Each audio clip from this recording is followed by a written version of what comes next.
அனைவருக்கும் வணக்கம். நம்ம இப்போ பாக்கியலட்சுமி சீரியலில் என்னெல்லாம் சுவாரஸ்யமான விஷயங்கள் நடக்குதுன்னு பார்க்கலாம் வாங்க. நம்ம கோபி பண்ணுற விஷயங்களெல்லாம் தாங்கிக்க முடியாத நம்ம ராதிகா ரொம்பவே கோபத்தோடு இருக்காங்க.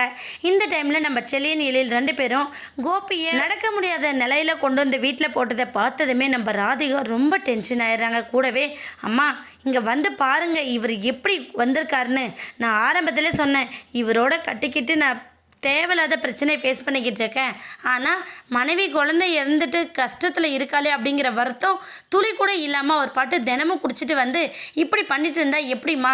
ஏற்கனவே ராஜேஷ் பண்ண தொல்லையிலேருந்து விடுபட்ட நினச்சி சந்தோஷப்பட்டேன். ராஜேஷ் கிட்ட தப்பிச்சு இப்போ கோபி கிட்ட மாட்டிக்கிட்ட மாதிரி ஆயிடுச்சு பாருங்கள். இவரை இழுத்து வெளியே விடுங்கம்மா அப்படின்னு சொல்லிட்டு நம்ம ராதிகா சத்தம் போடுறாங்க.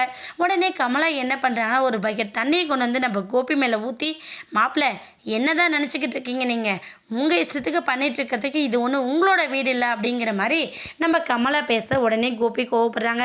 அத்தை போதும் அத்தை, இதுக்கு மேலே நீங்கள் பேசாதீங்க. ராதிகா கெட்டு போனதுக்கு காரணமே நீங்கள் மட்டும்தான். ராதிகா உண்மையிலே நல்லவ தான். நீங்கள் தான் அவளுக்கு கீ கொடுத்து அவளை டோட்டலாக மாற்றி வச்சுருக்கீங்க.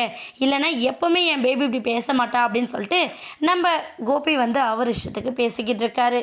இன்னொரு பக்கம் நம்ம ராதிகா, போதும் கோபி, இதுக்கப்புறம் நீங்கள் இந்த வீட்டில் இருந்தீங்க அப்படின்னா தேவையில்லாத பிரச்சனை தான் வரும்.